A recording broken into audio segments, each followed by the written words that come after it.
The ring was already boxed. Lee Tae Hyun was already walking out the door. In 9 days, that ring was supposed to end a 4-year war between two empires. He never got the chance to think about that again, because the moment he stepped onto the street, his entire world stopped. Across the road, under the gold light spilling from a bakery window, a woman was crouched down, tying the shoelace of a small boy. She tilted her head back and laughed at something he said, her braids catching the streetlight. Lee Tae Hyun, 34 years old, 6 feet tall, the kind of man whose silence alone made grown executives forget their own names. Forgot how to breathe. Naomi. Her name left his mouth before he gave himself permission to say it. 7 years.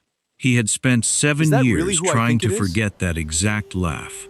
It took 3 seconds on a sidewalk in Gangnam to undo all of it. His driver, Do-yoon, 2 steps behind him, stopped mid-sentence and followed his boss's stare across the street. Then he went very, very quiet. The woman stood, took the boy's hand, and the boy turned his head. Just slightly. Just enough.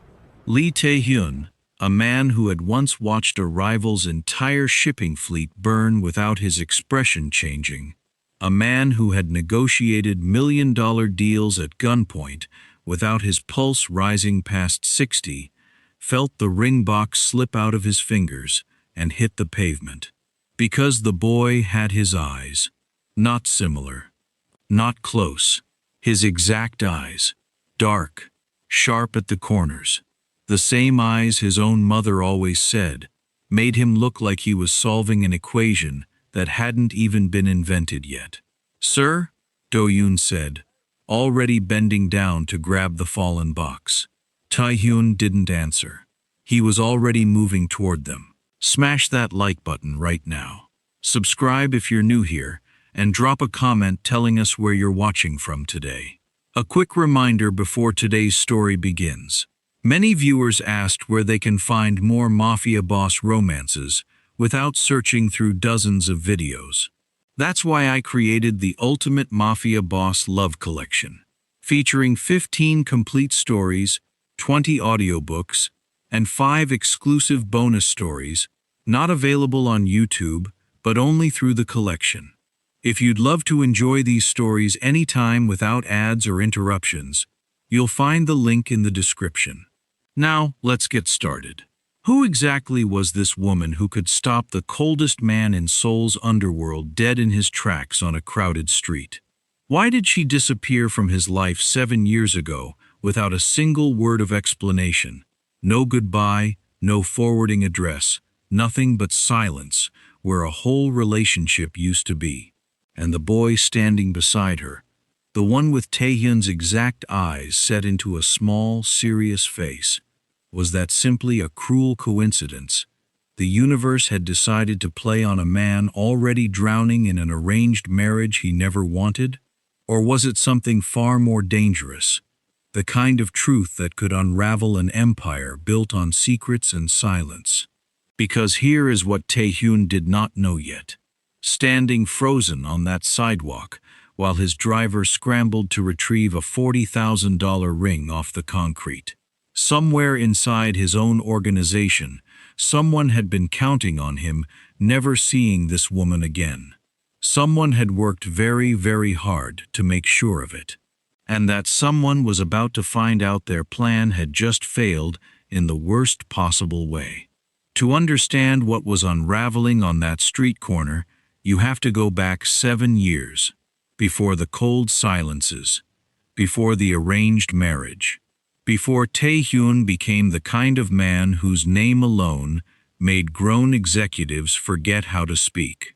7 years ago, Lee Tae Hyun was 27 years old, and already carrying the weight of an empire his father had built out of shipping containers, real estate shells, and a network of loyalties so tangled that even Tae Hyun himself didn't know the full shape of it. The Baeko Group looked, from the outside, like any other powerful Korean conglomerate. Logistics, construction, entertainment investments, It was only when you got close enough that you understood the construction crews sometimes built more than buildings, and the shipping containers sometimes carried more than furniture. Tae Hyun had grown up inside that machine. His father had taught him to read a room the way other fathers taught their sons to ride bicycles. Watch the hands, not the mouth. Trust no one fully, not even family, especially family. Love is a door someone else can walk through to get to you, so don't leave it open. He had taken that lesson and built a life out of it. Cold, controlled, untouchable. And then he met a woman who had never once, in her entire life, been afraid of him. Naomi Bankole was 26 years old, born in Atlanta to a Nigerian father and an American mother, and she had moved to Seoul 2 years earlier to study traditional Korean textile dyeing under a master craftsman who had agreed to take on exactly one foreign apprentice in his entire career, and only because her portfolio had made him put down his tea and actually look up. She ran a small studio in a converted hanok near Bukchon, sourcing fabric, mixing natural dyes the old way, indigo and gardenia and madder root, and she had built a small but devoted following among designers who wanted something real instead of something mass-produced. She met Tae Hyun by accident, the way the most important things in a person's life tend to happen. The Baeko Group, through one of its legitimate front companies, had commissioned a textile partnership for a hotel renovation project, and Naomi's studio had been brought in as a subcontractor on the recommendation of a designer who didn't know, or didn't care, exactly whose money was funding the job. Tae Hyun, who almost never personally attended supplier meetings, showed up to this one because the project manager assigned to it had quit the week before, and someone had to sign off on the final fabric selections before the deadline slipped. He walked into a small studio that smelled like dye and steam, and found a woman standing on a stool, both hands stained blue to the wrist, arguing with a delivery man about a shipment of silk that had arrived the wrong shade of indigo. "This is not navy," she was saying, holding up a bolt of fabric like evidence in a trial. "Navy has gray in it. This has green in it. I specifically wrote down the Pantone number. Did anyone actually look at the order, or did someone just guess?" The delivery man looked deeply sorry he had ever taken this job. Tae Hyun, standing in the doorway in a suit that cost more than the delivery man's truck, said nothing for a long moment. Then he said, "She's right. That's closer to teal." Naomi turned, looked him up and down without an ounce of the deference he was used to receiving from absolutely everyone, and said, "And who are you, the color critic?" "I'm the client," he said. "Well, the client has a good eye," she said, hopping down off the stool. "Tell that to your supplier." He did, that same afternoon, in a phone call that ended with the supplier offering a full refund and a personal apology. Naomi found out about it 3 days later from the delivery man, who came back with the correct fabric and a story about how the powerful man from the meeting had apparently terrified an entire textile company into submission over one wrong dye lot. She showed up at his office unannounced to thank him, which absolutely no one ever did, walking past 2 assistants who tried and failed to stop her, and found him behind a desk the size of a small boat, looking, for the first time anyone in that building had ever seen, mildly amused. "You didn't have to do that," she said. "You were right," he said. "Wrong is wrong. I don't like paying for wrong. Most powerful men I've met don't care about being right. They just care about being obeyed." Tae Hyun looked at her for a long moment. "I'm not most men." "We'll see," she said, and left. It took him 4 months to admit, even to himself, that he was finding reasons to walk past her studio on his way to meetings he didn't need to attend. It took her 4 months to admit she had started saving him a cup of the bitter Nigerian coffee her aunt shipped her from Lagos, the kind nobody else in Seoul would touch, just in case he came by. What Naomi noticed about Tae Hyun in those early months was that he listened the way most people pretended to listen. He retained details. He remembered that she hated the smell of lavender, that her favorite color to dye with was a particular shade of yellow made from gardenia pods, that she called her grandmother every Sunday at exactly the same time and would not take meetings during that hour. Ever, no matter who was asking. He never once made her feel small for not being Korean, for not bowing low enough, for laughing too loud in rooms full of quiet men. What Tae Hyun noticed about Naomi was that she was the only person in his entire life who had never once asked him for anything. Not money, not protection, not a favor passed quietly through the right channels. She argued with him about dye lots and corrupt textile suppliers and the correct way to season jollof rice, and she had absolutely no idea, for a very long time, what kind of world he actually came from. He fell for her before he understood what was happening, and by the time he understood, it was already too late to stop it. He proposed nothing formal in those early days. There was no ring, no grand declaration. There was simply a Tuesday evening, 8 months in, when he sat in her studio while she dyed a length of silk, a deep, impossible indigo, and he said, without any of the careful control he used in every other sentence of his life, "I don't know how to do this. Whatever this is, I've never wanted to before."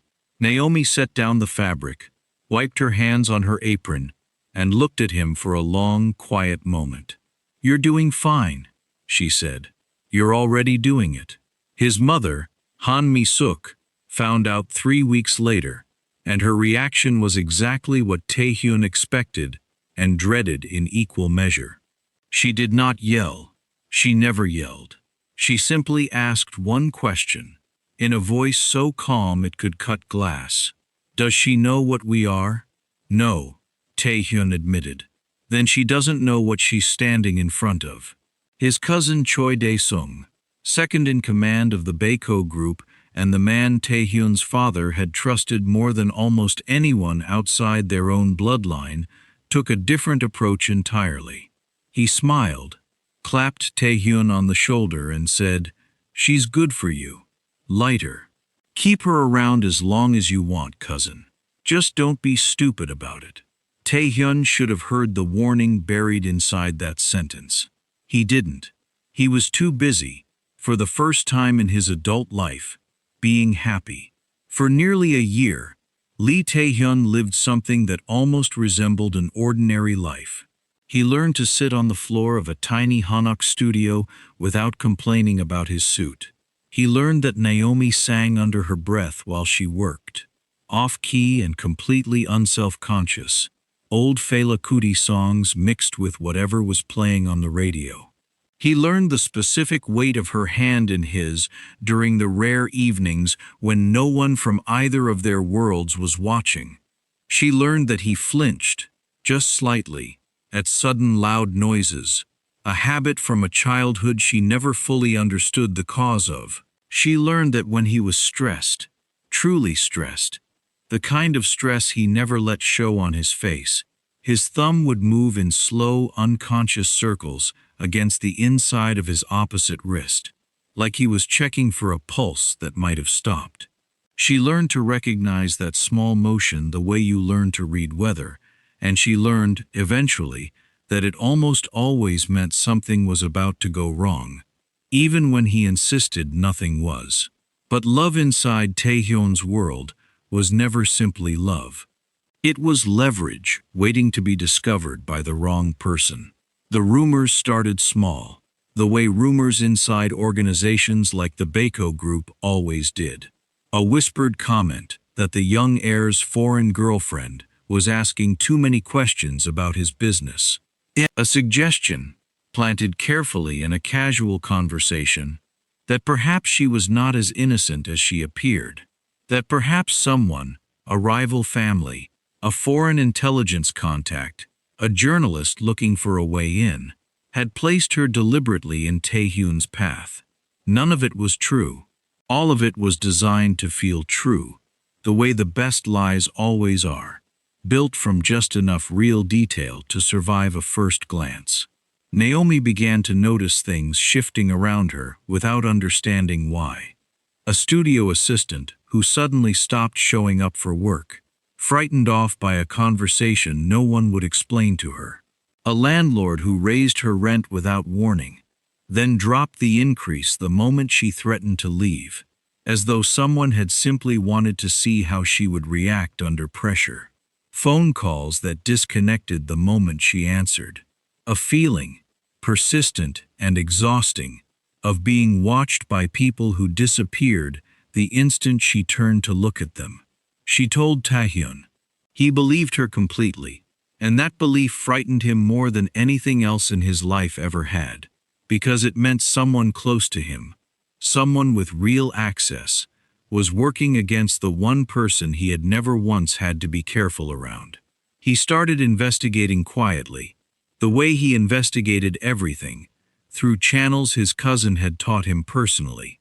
And that, more than anything else, turned out to be his fatal mistake, because the person feeding him false leads, the person assuring him the threats against Naomi, were coming from a rival syndicate testing his weaknesses, the person who promised again and again that he was handling it, that Tae Hyun should focus on the business and let him manage the rest, was Choi Dae-sung himself. Dae-sung had watched his cousin fall in love with a foreign woman, with a controlled, simmering panic he never once let show on his face. Not because he hated Naomi personally. He barely thought about her as a person at all. He thought about her as a variable, an unpredictable, uncontrollable variable in a succession plan he had spent a decade quietly engineering. Tae Hyun, softened by love, was Tae Hyun harder to manage, harder to predict, less useful as the disciplined heir the Baeko Group needed to survive its current war with the Oh family's rival network. An alliance marriage with Chairman Oh's daughter would end that war permanently and cement Dae-sung's own position as the man who delivered peace. A foreign girlfriend, with no political value whatsoever, threatened to derail all of it for nothing more than feelings. So Choi Dae-sung made a decision, quietly, efficiently, the way he made every decision, and he began the long, patient work of making sure Naomi Bankole disappeared from his cousin's life before she could become permanent. He started with whispers in her direction, a warning, delivered by a man she'd never met, that continuing to see Tae Hyun would put her in danger she couldn't imagine. A forged message, slipped to her through a contact she trusted, suggesting Tae Hyun had been seen with another woman, a woman from his own world, the kind of woman his family actually wanted for him. A second warning, more direct this time, that if she truly cared about her own safety, she would leave Seoul and never look back, and that if she tried to tell Tae Hyun any of this, the consequences would fall on people she loved back home in Atlanta. Naomi did not know, in those final terrifying weeks, that the man delivering these threats answered to Dae-sung. She only knew that her world had become unsafe in a way she could not explain to the one person who might have actually believed her. Because every time she tried to bring it to Tae Hyun, Dae-sung intercepted the conversation first, smoothing it over, explaining it away, buying himself just enough time to finish what he'd started. And then she found out she was pregnant. She sat alone in her studio for 3 days after the test came back positive, staring at the indigo stains on her own hands, trying to decide what kind of world she was about to bring a child into. A world where she was being threatened by people she couldn't see, for reasons no one would explain. attached to a man whose family had never once acknowledged her existence beyond a single icy question about whether she knew what they were. She decided to tell him. She really did. She had the conversation planned, word for word, for the evening he came home from a trip to Busan. She never got the chance.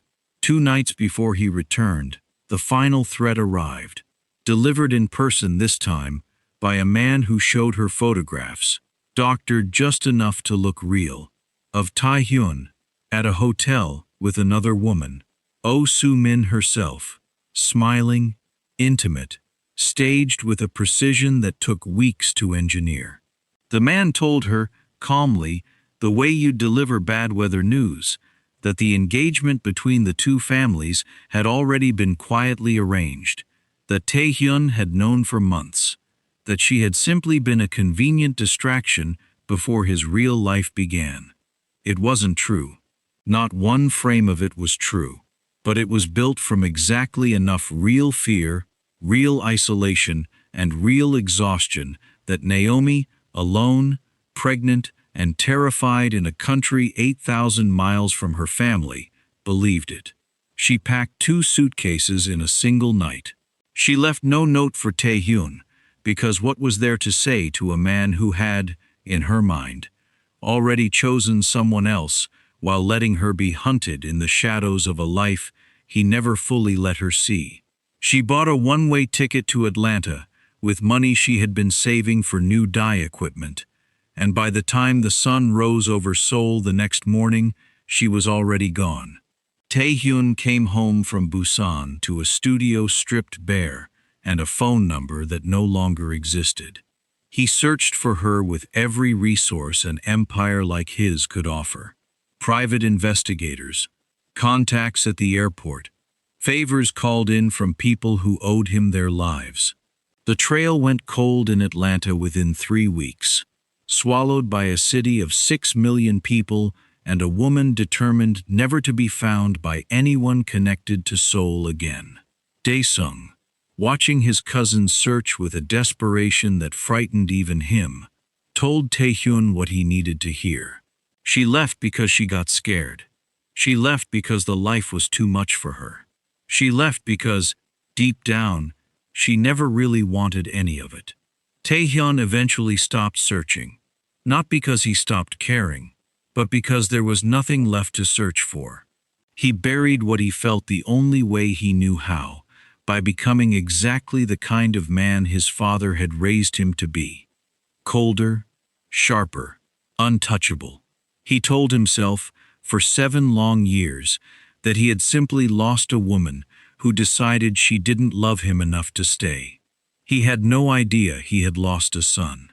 And he had absolutely no idea, standing frozen on a sidewalk in Gangnam with a fallen engagement ring at his feet, that the man who orchestrated all of it was still standing beside him every single day, smiling, loyal, trusted completely, waiting nervously for a phone call telling him whether his cousin had finally seen something he was never supposed to see. Because somewhere across the city, Choi Dae-sung's phone was about to ring. Do-yoon picked the velvet box up off the concrete, brushed it against his sleeve, and looked up to find his boss, already 3 steps ahead of him, weaving through pedestrians with a focus Do-yoon had only ever seen Tae Hyun use, right before he destroyed someone in a negotiation. "Sir," Do-yoon said, jogging to catch up. "Sir, the ring." "Keep it," Tae Hyun said, not turning around. "Keep it where? In my pocket?" "Sir, this ring costs more than my apartment. If I drop it, my mother will disown me before the insurance company even calls back." Tae Hyun didn't answer. He had stopped at the edge of the crosswalk, eyes locked on the bakery across the street, on the woman now guiding the small boy by the shoulder toward a side street, the two of them disappearing around the corner the way a dream disappears the second you try to hold on to it. "That's her," Tae Hyun said quietly. "That's Naomi." Do-yoon, who had been with Tae Hyun for 9 years and had heard her name exactly twice in all that time, both times in moments of complete silence afterward, felt his stomach drop. The Naomi from before and the boy, Tae Hyun said. What boy? Tae Hyun finally turned to look at him, and Do Yoon, who genuinely feared very few things in this world, took an involuntary step back at whatever was sitting in his boss's expression. The boy has my eyes, Do Yoon. Sir, lots of people have similar eyes. It's called genetics, being generic. I have my uncle's nose, and he's not even technically related to me. He just married into the family, and apparently noses are contagious now. Do Yoon. I'm saying this because you look like you're about to do something insane, and I would like to remind you that you have a fitting for your wedding suit in 40 minutes, and Chairman O's people specifically requested punctuality, and last time we were 10 minutes late, you made me sit through a 40-minute lecture about respect. Cancel it. Cancel the fitting? Cancel everything for tonight. Do Yoon stared at him. Then he sighed. The long, theatrical sigh of a man who had clearly decided, somewhere around year 3 of this job, that arguing with Lee Tae Hyun, when his face looked like that, was about as useful as arguing with the weather. Fine. But when Director Choi calls asking why the future groom skipped his own fitting, I'm telling him you saw a ghost. Because frankly, sir, that's exactly what your face looks like right now. A ghost. A very expensive, very well-dressed ghost. By the time Tae Hyun reached the side street, Naomi and the boy were gone. Swallowed into the evening crowd the way Seoul swallows everyone eventually. He stood there for a long moment, breathing harder than the short walk should have caused, replaying the boy's face over and over in his mind. The eyes. The serious, unhurried way the child had turned his head. Like nothing in the world needed to startle him. Tae Hyun had looked exactly like that as a boy.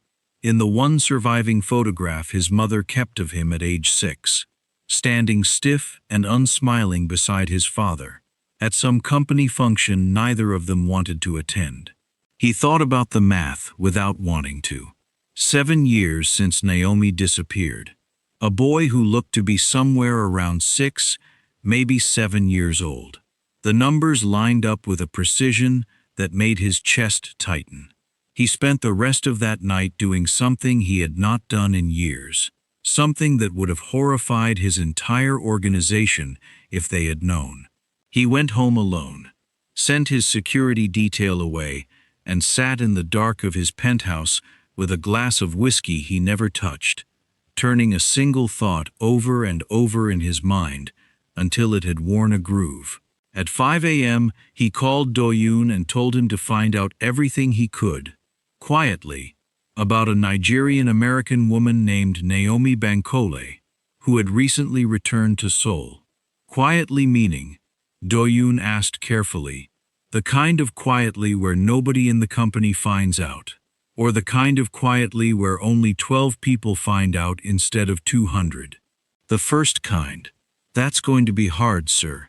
You know how this company works. Everything filters up to Director Choi eventually. He has people everywhere. It's actually a little impressive, in a deeply unsettling way.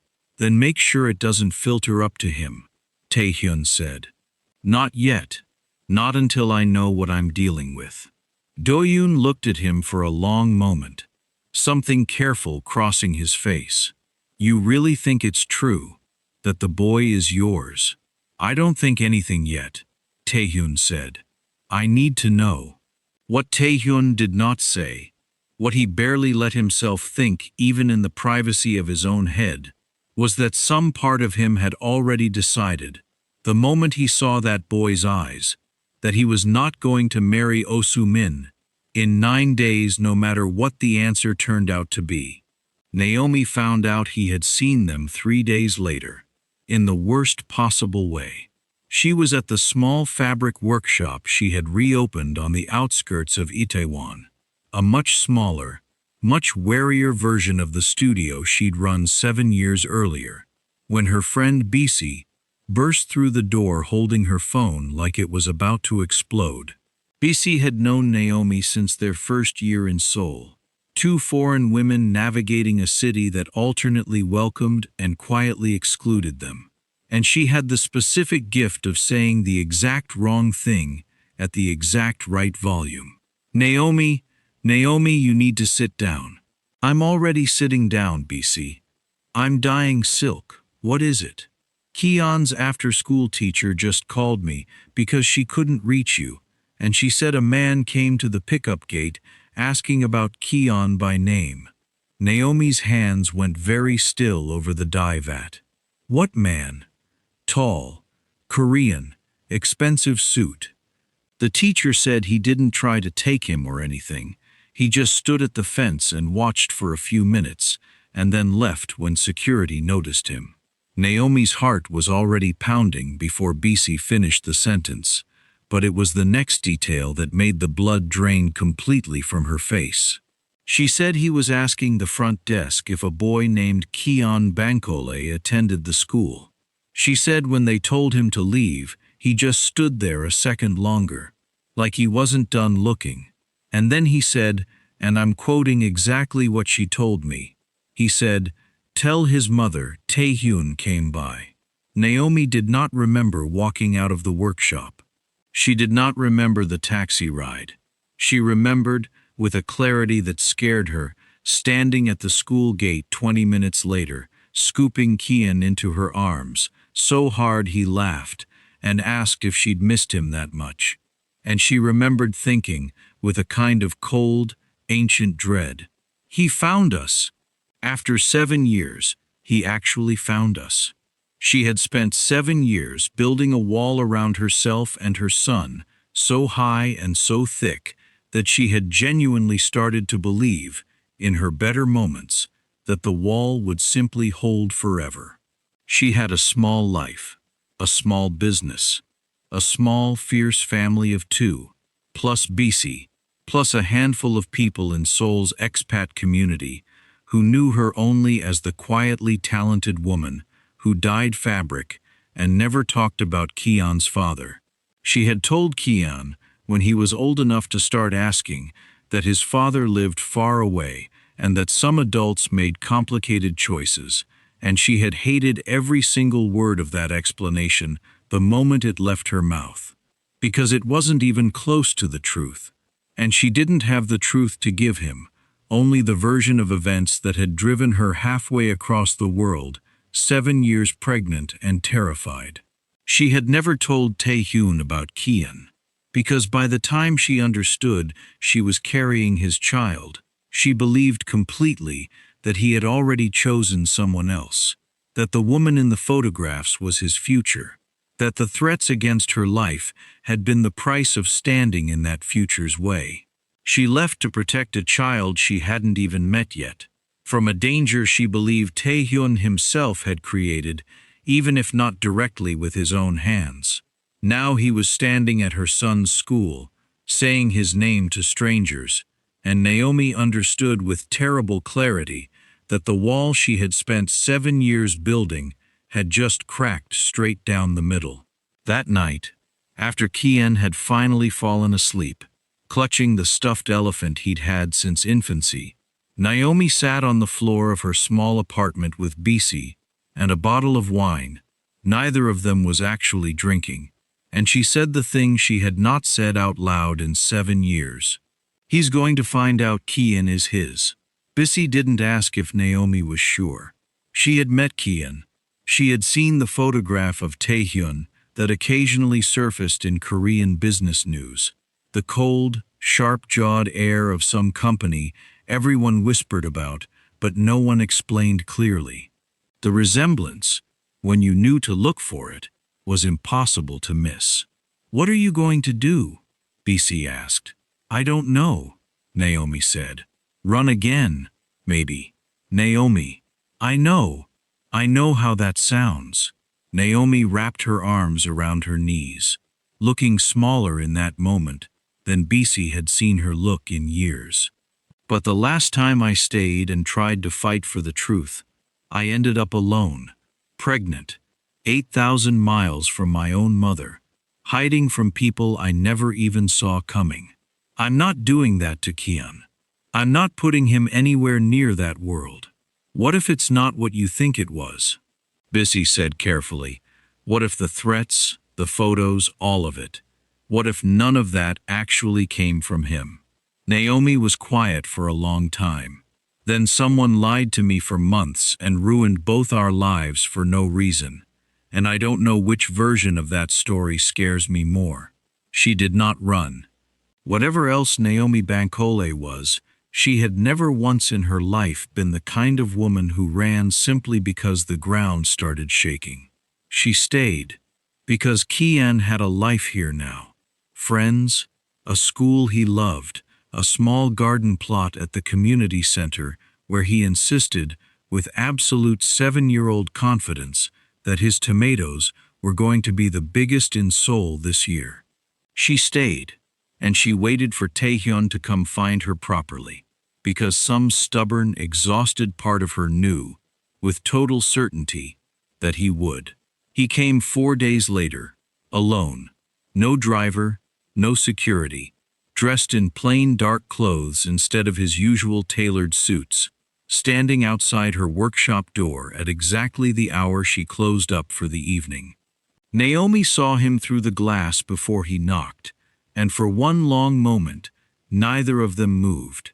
He looked different than she remembered, older around the eyes, in a way that had nothing to do with actual age.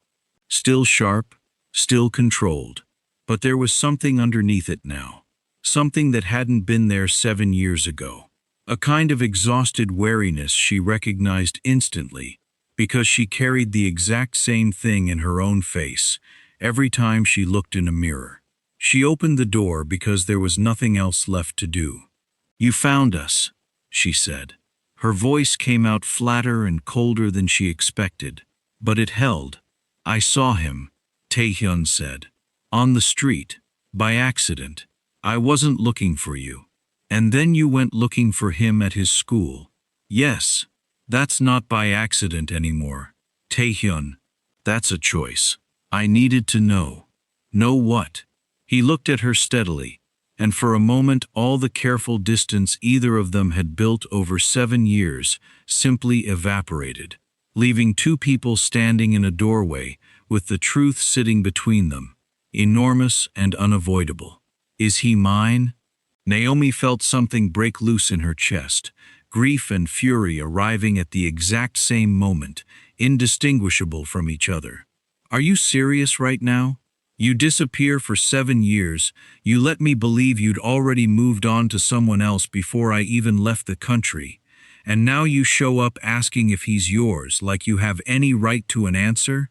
"I never moved on to anyone," Tae Hyun said, and something in his voice cracked just slightly, the first crack Naomi had heard in his composure in 7 years. "I searched for you for months. I had nothing to find. You disappeared like you'd never existed. I disappeared because I was terrified, Tae Hyun.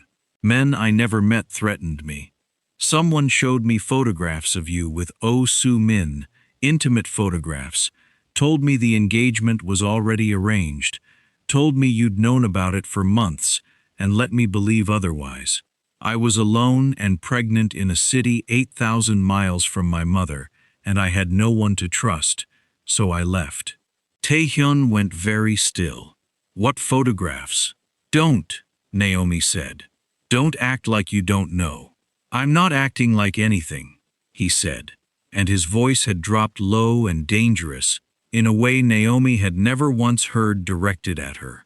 Only ever, in the rare moments she'd witnessed it, at men who had crossed him in business. "I have never been photographed with Oh Soo-min in any way that could be called intimate. Not 7 years ago, not now.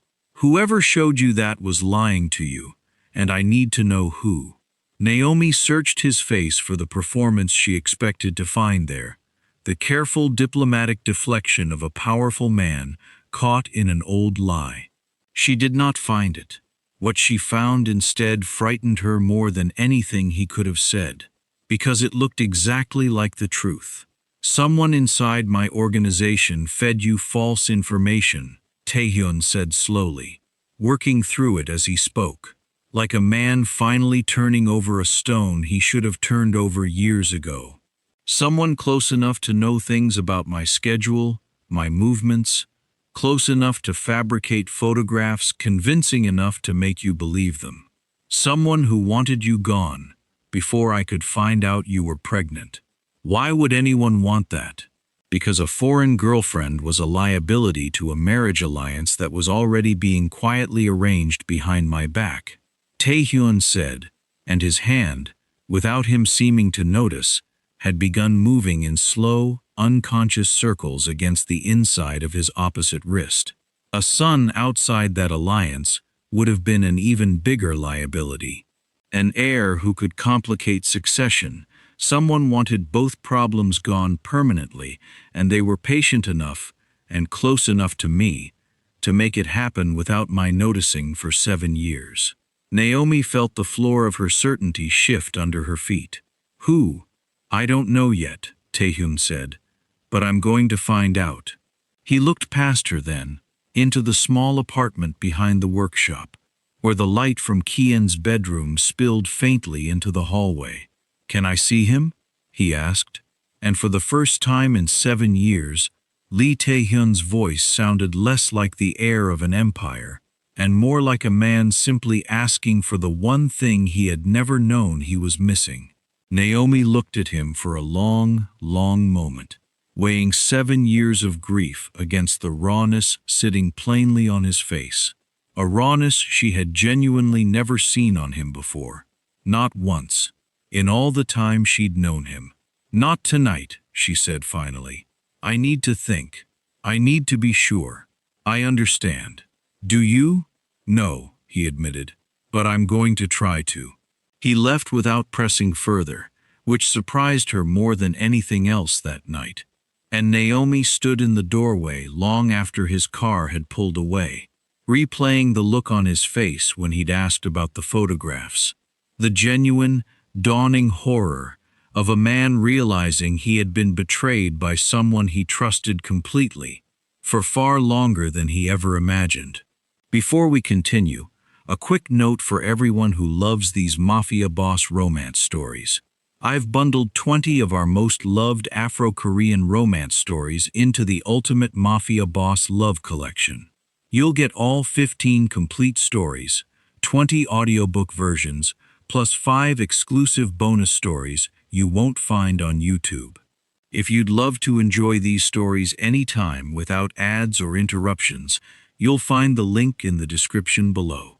Back at the Baeko Group's headquarters, on the 42nd floor of a glass tower that controlled far more of Seoul than its public filings would ever admit, Choi Dae-sung sat behind his desk, reading a short, encrypted message from a contact he had not needed to use in 7 years.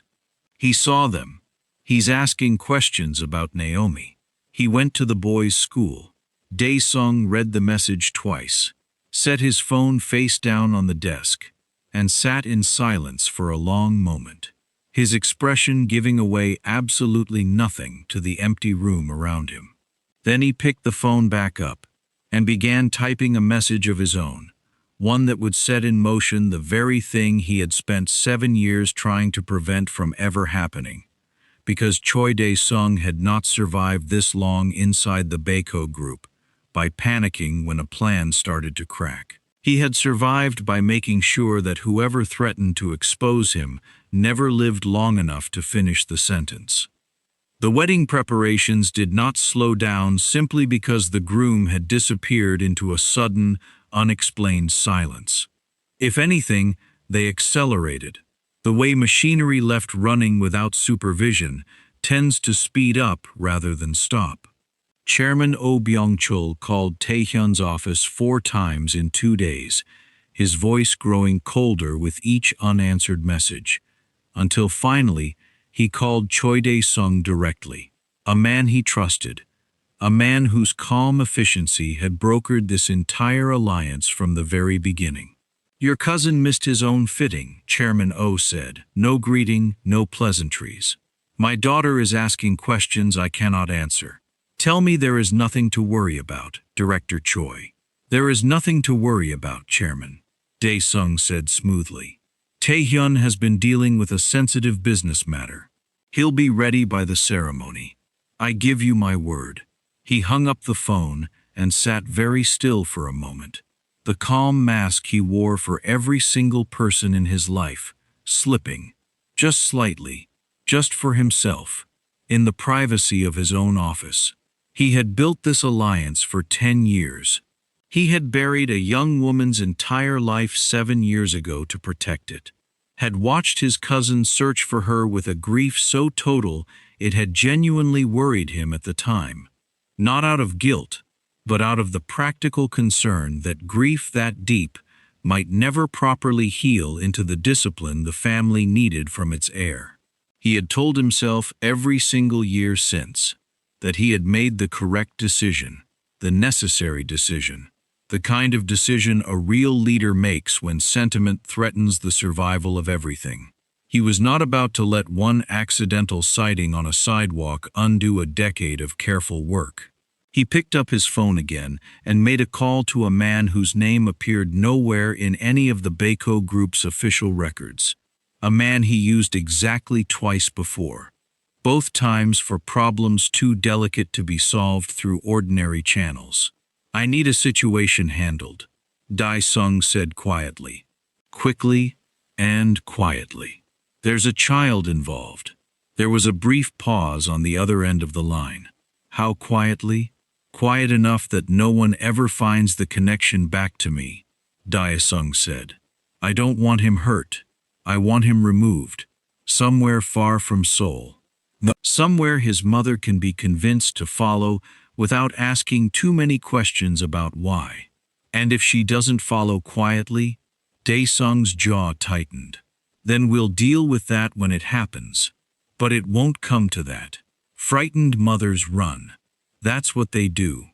3 days later, on a bright Saturday morning that smelled like spring rain and the chestnut blossoms lining the community garden's fence, 6-year-old Kian Bankole was kneeling in the dirt, carefully inspecting the small green tomatoes climbing up his bamboo stake, when a man he had never seen before crouched down beside him and said, in friendly, accented English, "Those are looking very good. Your mother around here somewhere?" Naomi was 30 feet away, deep in a conversation with the garden coordinator about water schedules, her back turned for exactly the length of time it took a careful man to make a careful mistake. She's right there, Kian said, pointing without looking up from his tomatoes, the way children do when they have absolutely no reason to be afraid of a stranger at a community garden on a sunny Saturday. You're a smart kid, the man said. Want to see something cool? I've got a puppy in my car. Real friendly one. Kian, who had been asking his mother for a dog for 2 straight years, with the relentless persistence of a child who genuinely believed repetition was a legal strategy, looked up with sudden, total interest. What kind of puppy? It was Bissy. Arriving late to help with the garden plot and walking up from the opposite direction, who noticed the man crouched beside Kian and felt something instinctive and wrong move through her stomach before her mind had even fully processed why. She quickened her pace. "Kian," she called out, sharper than she meant to.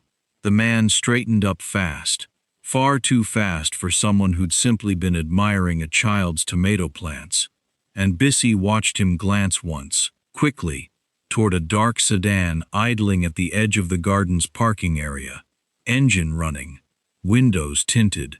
"Hey there," Bissy said, walking directly up to him with the bright, deliberately loud friendliness of a woman who had decided in half a second that the only safe move was to make as much noise as possible. "I don't think we've met. Are you new to the garden plots? I run the orientation. You'd have signed up with me." "Just passing through," the man said, already backing away. "Funny. I know everyone who passes through this garden," Bissy said, not moving. blocking the angle between the man and the child with her own body, without seeming to do it on purpose. "Naomi! Hey, Naomi! Come meet someone!" Naomi turned, took one look at the stranger's face going pale, and the way he was already retreating toward the parked car, and every protective instinct in her body fired at once. She crossed the garden in seconds, scooped Kian up against her hip despite his protest that he was, in fact, 6.5 and didn't need to be carried, and watched the man practically run the last few steps to the sedan, which pulled away from the curb before the door had even fully closed. She stood there shaking, holding her son, while Bisi caught her breath beside her. "He asked about a puppy," Kian said, frowning, more annoyed about the missed puppy than alarmed about anything else. "I wanted to see the puppy." Naomi did not sleep that night. She called Tae Hyun for the first time since he'd left her doorway 4 days earlier, her voice shaking in a way she hated, and told him exactly what had happened. There was a long, terrible silence on the other end of the line. "I'm coming," Tae Hyun said. "Now, don't open the door for anyone but me." Tae Hyun arrived at Naomi's apartment 40 minutes later, and the version of him standing in her doorway that night bore almost no resemblance to the careful, controlled man who had stood there 4 days earlier asking permission to see his son. His eyes were dark with something Naomi had never once seen in him in all the time she'd known him, something close to violence held barely in check. "Tell me everything," he said. "Every detail. What he looked like. What car. What he said." Naomi told him, and Bisi, standing protectively beside Kian in the kitchen doorway, added every detail she'd noticed. The man's accent, the dark sedan, the tinted windows, the way he'd glanced toward the car, the moment he realized he'd been seen. Tae Hyun listened with the stillness of a predator processing a scent, and when Naomi finished, he pulled out his phone and made a single call that lasted less than 30 seconds, his voice flat and absolutely without mercy. "Pull every security camera within 4 blocks of the community garden on 12th Street. Cross-reference any black sedan with tinted windows against vehicles registered to anyone connected to this organization. Anyone, no matter how distant the connection. I want a name by morning." He hung up and looked at Naomi. Whoever did this knew where Kian would be. "That's not random. That's someone who's been watching." "Watching since when?" "I don't know yet," Tae Hyun said, and for the first time, something genuinely frightened crossed his face. "But I'm starting to think this didn't start 4 days ago, when I saw you on the street. I think it started 7 years ago, and whoever is behind it has been managing this very, very carefully ever since." He stayed that night, sitting in Naomi's small living room while she finally, after 7 years, let him in to say goodnight to a son who had no idea who he actually was, only that his mother's old friend was being unusually quiet and unusually careful with him, the way adults are when something serious is happening that they don't want to scare a child with. Kian looked up at Tae Hyun from where he was tucked into bed, that same serious, unhurried expression on his small face, and asked, with total 6-year-old directness, "Are you the puppy man's friend?" "No," Tae Hyun said, his voice rough. "I would never let anyone hurt you." "I promise you that." Kian considered this with the gravity of a much older person. "Okay," he said simply, and closed his eyes, already half asleep, completely unaware that the man standing in his doorway had just made him a promise that was about to cost him everything he'd ever built. By morning, the report came back, and it broke Tae Hyun's world apart for the second time in a week. The sedan belonged, on paper, to a shell logistics company, with no obvious connection to the Baco Group. but the security footage from the parking structure 2 blocks from the garden showed the same car arriving 40 minutes before the incident, and the man who'd gotten out of the passenger seat to make a phone call before walking toward the garden was instantly recognizable to anyone who had worked in Tae Hyun's organization for more than a year. It was a man named An, a fixer Choi Dae-sung had personally used, twice before, for problems considered too delicate for the family's official security staff. Tae Hyun stared at the photograph for a long time, the careful architecture of his entire understanding of his own family collapsing in real time. "Sir," Do-yoon said quietly, standing beside him in the dim light of the security office. "There's more." He slid a second file across the desk. Older records his team had spent the last 4 days quietly digging through. The kind of digging that required calling in every favor Tae Hyun had ever extended, and a few he hadn't known he was owed. Phone logs from 7 years ago. Transfer records of payments made to a small-time forgery specialist. The exact kind of specialist who could doctor a photograph convincingly enough to fool a frightened, isolated young woman with no reason to question it. A series of intercepted messages between that same forgery specialist and a number registered 7 years ago to Choi Dae-sung's personal phone.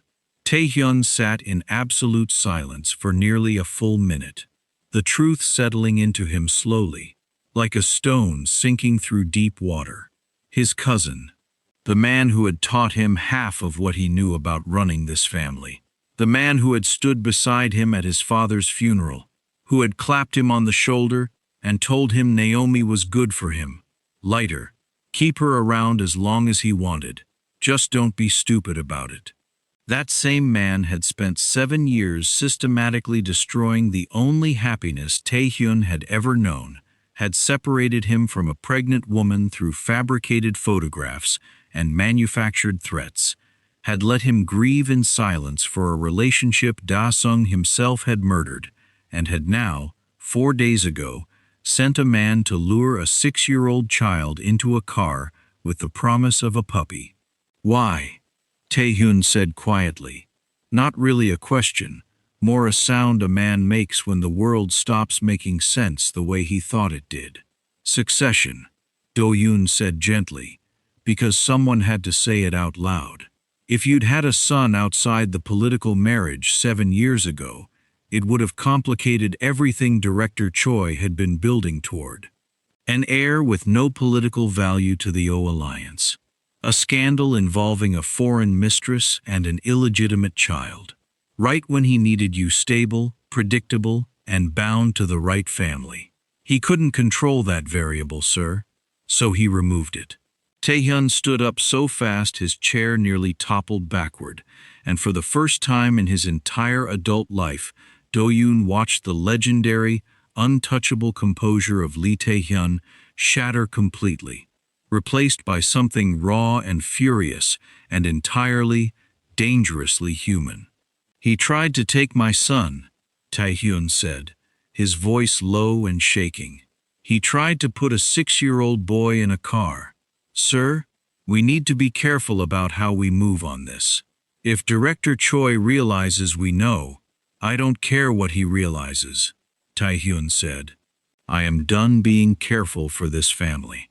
He walked out of that office, called Naomi, and told her, in a voice stripped of every careful diplomatic instinct he'd spent 34 years cultivating, exactly what his team had found. Naomi sat on her kitchen floor and cried for the first time in 7 years. Not from grief this time, but from a kind of furious, vindicated relief. The relief of finally understanding that the man who had broken her trust so completely had never actually been the man standing in front of her. The man who had broken her trust had a name now, and that name was not Tae Hyun. "What happens now?" she asked, when she could finally speak again. "Now," Tae Hyun said, "I end the engagement, publicly, today, and I make sure every single person in this organization knows exactly why." Tae Hyun, that will start a war inside your own family. There's already a war, he said. I've just been too blind to see it for 7 years. It's time I stopped being blind. Within hours, word reached Choi Dae-sung that his cousin had canceled a private meeting with Chairman Oh and instead called an emergency gathering of the Baeko Group's senior leadership, a meeting Dae-sung himself had not been informed of in advance, which had never, not once in 10 years, happened before. He sat in his office watching the message come through, his calm mask cracking for the first time in front of an audience of exactly no one, and understood, with the cold clarity of a man who had spent his life reading rooms before anyone else, that his careful, decade-long architecture had just been discovered. He picked up his phone with hands that were, for the first time in years, not entirely steady, and dialed a number he had hoped he would never need to use again. "It's compromised," he said quietly. "Move to contingency. We do this my way now." Across the city, in a boardroom on the 40th floor of the Baeko Group's headquarters, Lee Tae Hyun stood in front of every senior leader his father had ever trusted and said the words that would change the entire structure of his family's empire forever. 7 years ago, he began, his voice carrying through the silent room with absolute unshakable steadiness. Someone inside this organization decided that my happiness was an acceptable price to pay for political convenience. That someone, Tae Hyun continued, fabricated evidence to drive away a woman I loved. That someone let me believe, for 7 years, that she simply chose to leave me. And 4 days ago, after I discovered the truth, that same someone sent a man to lure my 6-year-old son into a car at a community garden. The room had gone completely, absolutely silent. "My son," Tae Hyun said again, letting the words land, watching understanding ripple across the faces of men who had known him his entire life. "I have a son. His name is Kian. He is 6 years old, and as of this moment, he is the only thing in this entire empire I actually care about protecting." He looked, finally, directly at the empty chair at the far end of the table, the chair that belonged to Choi Dae-sung, the chair that had been quietly, deliberately, left empty by a man who already understood exactly what was about to be said in that room. "The engagement to the Oh family is over," Tae Hyun said, "effective immediately, and I am formally accusing director Choi Dae-sung of orchestrating the betrayal that drove Naomi Bangkol out of Seoul 7 years ago, and of attempting to abduct my son 4 days ago. I expect a full investigation, and I expect this family to choose, right now, today, whether it still believes in the values my father actually built this company on, or whether it has simply been hiding behind his name for 10 years while someone else quietly rewrote everything underneath it." No one in that room spoke for nearly 30 full seconds, and somewhere across the city, in a parking structure 2 blocks from a community garden, the same dark sedan with tinted windows was already idling outside a small fabric workshop in Itaewon, waiting for a signal that, after everything that had just happened in that boardroom, was never going to come the way its passengers expected. Naomi was alone in the workshop when the call came in from Do-yoon, his voice tight and urgent in a way she had never once heard from him in the handful of times they'd spoken since Tae Hyun came back into her life. "Get away from the front windows," Do-yoon said. "Now, Naomi." "Where's Kian?" "He's at after-school care. Pickup isn't for another hour. What's happening?" "There's a car outside your shop. The same plates from the garden incident. I'm sending security to you right now and to the school, but I need you to lock the door and stay away from the front." Naomi's hands were already shaking as she reached for the deadbolt, her mind racing toward Kian, toward the school, toward every terrible possibility a mother's imagination can construct in under 3 seconds. She had just thrown the lock, when the front door rattled hard against its frame. Once, twice, a third time with enough force that the old glass panel shuddered in its setting. "Open it," a man's voice said from outside, calm in the specific, terrible way that calm becomes more frightening than shouting ever could be. "We just want to talk." Naomi backed away from the door, grabbing the heaviest thing within reach, a length of bamboo dye-stirring rod that had hung on her wall for years, more decoration than tool at this point, and held it like it might actually do something useful against whatever was waiting outside. The glass panel finally gave way under a hard kick, and a man stepped through the broken frame. The same man from the garden, the puppy man, his friendly accented voice from that Saturday morning, completely gone now, replaced by something flat and businesslike. "This doesn't have to be difficult," he said, stepping carefully over the glass. "Director Choi just wants you out of Seoul. You and the boy. A flight, relocation funds, a clean start, somewhere far from here. You disappear quietly. This all goes away." "I'm not going anywhere," Naomi said, gripping the dye rod tighter, her voice far steadier than she felt. That wasn't really a request. He took a step toward her, and Naomi, 7 years removed from the last time she'd genuinely feared for her life, found something old and fierce rising up inside her. The exact same instinct that had once made her stand on a chair in Atlanta and argue down a landlord twice her size over a broken lease. Except this time, the stakes were not an apartment. They were her son's entire future. She swung the bamboo rod with everything she had. It connected hard against the man's forearm as he raised it to block, and the sound he made was less pain than surprise. The surprise of a man who had clearly expected this to be easier than it was turning out to be. Naomi backed toward the rear exit, rod raised again, shouting for help with a volume that brought the elderly tailor 2 shops down running with a phone all ready to his ear. And that was the exact moment the front door behind the intruder exploded inward, properly this time, not from a kick, but from Tae Hyun's shoulder, followed half a second later by 3 of Do Yoon's security team.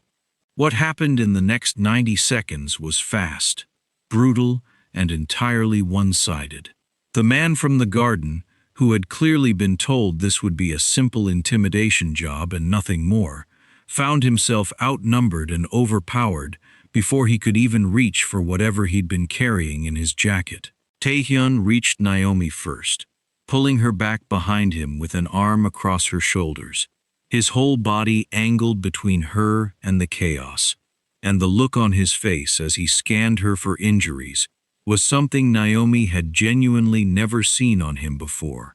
Not once, in all the years she'd known him, including the worst of their early days together. "Are you hurt?" he asked, his voice rough, his hands moving over her arms, checking for injuries she didn't have. "I'm fine," Naomi said, breathing hard, the dye rod still clutched in one shaking hand. "Kian, is he safe?" Do Yoon's team got to the school before anyone else could. "He's already with my mother at the estate, under guard." Tae Hyun's jaw was tight. "I should have moved them sooner. I'm sorry. I should have seen this coming the second I walked into that boardroom this morning." The man from the garden was on the ground now, restrained, his earlier calm completely gone, replaced by the desperate, fast-talking energy of someone who understood exactly how much trouble he was actually in. "I was just told to scare her," he said quickly, to anyone who would listen. "Director Choi said no one gets hurt, just scared enough to leave. That's all I was told." "Director Choi," Tae Hyun repeated quietly, and something in his voice made the man on the ground flinch. He turned to Do Yoon. "Where is he?" "That's the problem, sir," Do Yoon said, his usual easy humor entirely absent now. "He's gone. Left the building right after the board meeting this morning. Hasn't answered his phone since, and his car hasn't shown up on a single camera in the last 3 hours. He's running, Tae Hyun said. Or regrouping, Do Yoon said. A man like director Choi doesn't run without a plan for what comes after. It took 3 days for Choi Dae-sung to surface, and when he finally did, it was not in hiding, not on the run, but standing calmly in front of a small gathering of journalists outside the Baeko Group's headquarters. A move so brazen that even Tae Hyun, watching the footage in real time from his car, felt a grudging flicker of disbelief at his cousin's audacity. Dae-sung had decided in the end that his only path to survival was to control the story before anyone else could. And so he stood in front of the cameras with his calm, trustworthy face fully intact and announced that he was deeply concerned about the mental stability of his cousin, the heir to one of Korea's most respected business groups, who had, in the last week, canceled a long-planned and economically critical marriage alliance, made wild and unsubstantiated accusations against senior family leadership, and was now, apparently, claiming to have fathered a secret child with a foreign woman he had not seen in 7 years. It was, Tae Hyun had to admit, watching it unfold, a genuinely skillful lie, built exactly the way Dae-sung built everything. From just enough real detail to sound plausible to anyone who didn't know better. It worked, for almost 6 hours. It stopped working the moment the Baeko Group's own internal security logs, the ones Tae Hyun's team had spent 4 sleepless days assembling, were quietly delivered to 2 separate investigative journalists who had spent years trying and failing to get any real information out of the notoriously closed Baeko organization. The logs included the original payment records to the forgery specialist from 7 years ago. They included the phone intercepts. They included security footage from the community garden, time-stamped and unmistakable, showing the exact man currently in police custody getting out of a car registered to a shell company with 3 layers of ownership, all eventually tracing back, with enough patience, to Choi Dae-sung's personal accounts. By the time the story broke publicly, it broke completely, the way only a story built on 7 years of careful, patient documentation can break, leaving absolutely nowhere for its central figure to hide. Choi Dae-sung was arrested 2 days later, not for the betrayal itself, which carried no easy criminal charge attached to its specific cruelty, but for the attempted kidnapping of a minor and the orchestration of it through a hired criminal contact. Charges serious enough that even his decade of careful relationship building inside the Baeko Group couldn't soften the fall. His final conversation with Tae Hyun happened in a small, gray visitation room, through a thick pane of glass, and it lasted less than 4 minutes. "I did it for the family," Dae-sung said, his calm mask finally, completely gone, replaced by something almost pleading. "Everything I did to protect what your father built. You almost had a 6-year-old boy put in a car," Tae Hyun said quietly. "There is no version of protecting this family that includes that. You didn't do this for my father. You did this for yourself, and you let me grieve for 7 years over a lie you told to keep your own plans intact." "Tae Hyun, I'm not coming back," Tae Hyun said, standing up. "Not to visit, not to listen to whatever justification you've built for yourself in here. I have a son now. I'm not wasting another minute of his childhood on you." He walked out, and he did not look back. The wedding to Oh Soo-min, of course, never happened. And to everyone's genuine surprise, Chairman Oh himself seemed almost relieved when the engagement formally ended, admitting privately to Tae Hyun's mother that his daughter had never wanted the marriage either, that both of their families had been pushed into the alliance by men more interested in business stability than in either of their children's happiness. Oh Soo-min, freed from an arrangement she'd quietly dreaded for years, sent Tae Hyun a brief, surprisingly warm message a few weeks later, wishing him well, and Tae Hyun, reading it on his phone late one night, felt nothing but genuine relief on her behalf. His mother, Han Mi-suk, took the longest to process everything. The way matriarchs who have spent their entire lives believing they understood the architecture of their own family tend to take the longest to accept that they missed something this large, hiding in plain sight, for an entire decade. She sat with Naomi for the first time 3 weeks after Dae-sung's arrest, in a quiet sitting room at the family estate, the two women alone, the silence between them heavy with 7 years of things neither had ever said to each other. "I asked my son once if you knew what we were," Han Mi-suk said finally.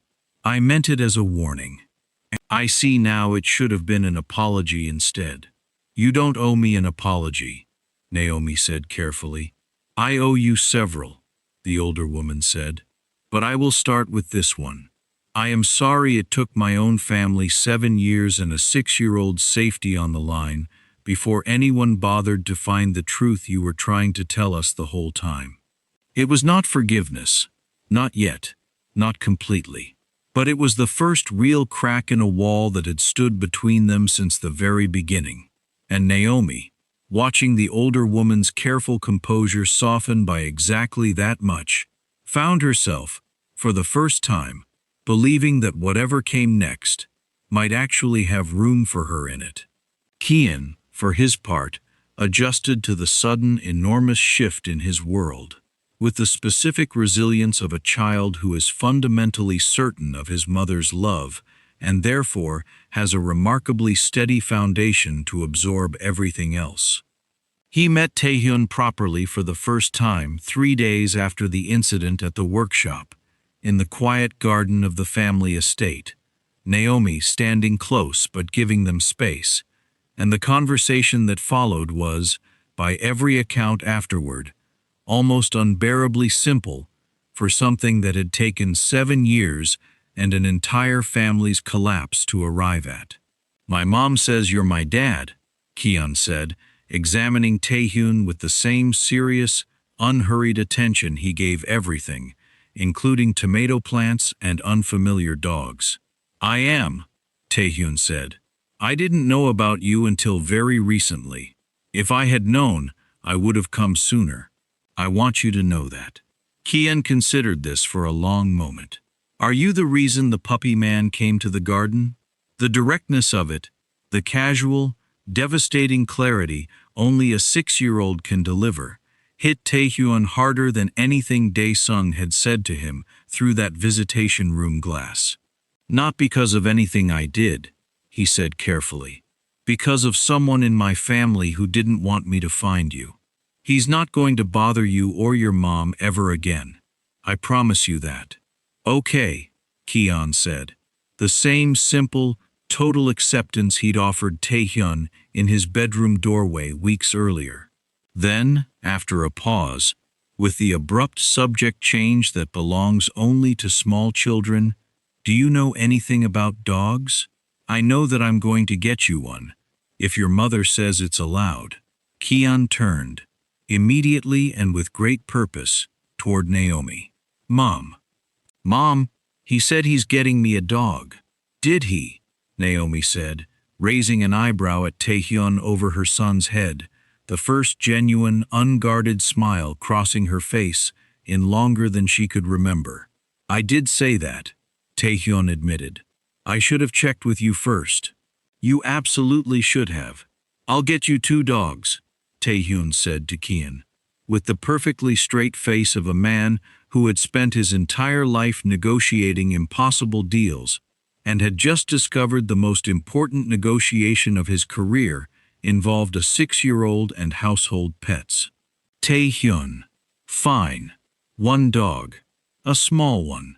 Naomi laughed, real and full, and the sound of it, after everything, settled something in Tae Hyun's chest that he hadn't realized had been clenched tight for 7 entire years. It took months, not days, for whatever existed between Naomi and Tae Hyun to become something they were both willing to name out loud. There was too much to rebuild for either of them to rush it. 7 years of grief and false stories and hard-won self-protection that didn't simply dissolve the moment the truth came out. Naomi kept her workshop, kept BC as her closest friend and unofficial business partner, kept the small, fierce independence she had built for herself and Kian out of necessity, and had no intention of handing over to anyone, not even a man who clearly adored her, simply because his name now appeared again in her life. Tae Hyun, for his part, spent those months doing something he had never once done in his entire adult life. He slowed down. He took Kian to soccer practice on Saturday mornings, badly disguised in a baseball cap that fooled absolutely no one, and learned, much to Do-yoon's endless amusement, that running an empire that controlled half the shipping routes in the Yellow Sea had not prepared him in any way whatsoever for coaching a 6-year-old through the proper technique for a corner kick. "You're doing it wrong," Kian informed him cheerfully, during their third disastrous Saturday session. "I built one of the largest logistics networks in East Asia," Tae Hyun said. "That doesn't matter for soccer," Kian said, with total confidence. "No," Tae Hyun admitted, watching his son run circles around him with a soccer ball, laughing in the bright Seoul sunlight, in a way Tae Hyun had genuinely never imagined possible for himself just 2 months earlier. "I suppose it doesn't." It was on one of those Saturday afternoons, months later, with Kian finally asleep after a full day of soccer and the small dog Tae Hyun had eventually, inevitably, brought home anyway, that Naomi found him standing on her small balcony, looking out at a city that had once tried, through no fault of its own, to keep them apart for 7 entire years. "You're quiet," she said, joining him at the railing. "I was thinking about how close I came to never knowing either of you," Tae Hyun said. "If I hadn't walked out of that shop at exactly that moment, if you'd been one street over, if Kian hadn't turned his head." "Don't do that," Naomi said gently. "Don't spend the rest of your life grieving the years we lost. We don't get those back no matter how carefully we examine the math.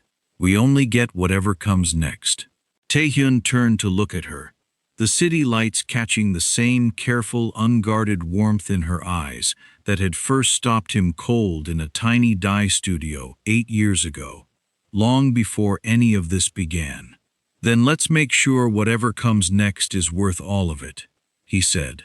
She didn't answer with words. She didn't need to. What started as a man stepping out of a jewelry store with a ring meant for someone he never loved had become, against every plan the Baeko Group's most careful architect had ever built, exactly what it should have been all along. A man, a woman, and a 6-year-old boy with serious eyes and an absolute, unshakable belief that the world generally turned out fine if you were patient enough and stubborn enough to wait for it. Lee Tae Hyun never did marry for power. He married 2 years later in a small, quiet ceremony, at the same fabric workshop where he'd once argued with a delivery man about the difference between navy and teal, with Do-yoon serving as the world's most overdressed and overly emotional best man, and Kian, 8 years old by then, insisting on walking his mother down the short aisle himself, because, as he informed everyone present with total seriousness, that was officially his job now. And somewhere in Seoul, a great deal smaller and a great deal quieter than the empire he'd once helped run, Choi Dae-sung sat in a prison cell, having finally learned the one lesson his decade of careful planning had never once accounted for, that some things, love among them, refuse to stay buried, no matter how patiently and how carefully you try to bury them. If you enjoyed this story, imagine having 20 more unforgettable mafia boss romances ready to read or listen to whenever you want. That's exactly why I created the Ultimate Mafia Boss Love Collection. Inside, you'll find 15 complete stories, 20 audiobook versions, and 5 exclusive bonus stories that aren't available on YouTube. You can get instant access through the link in the description. Hit that subscribe button so you never miss the next one. Drop a like on this video, and tell us in the comments what your favorite moment was, because we genuinely read every single one of them. This channel exists because of you, and we have so many more stories like this one coming your way. Stay close, stay subscribed, and we will see you in the very next story.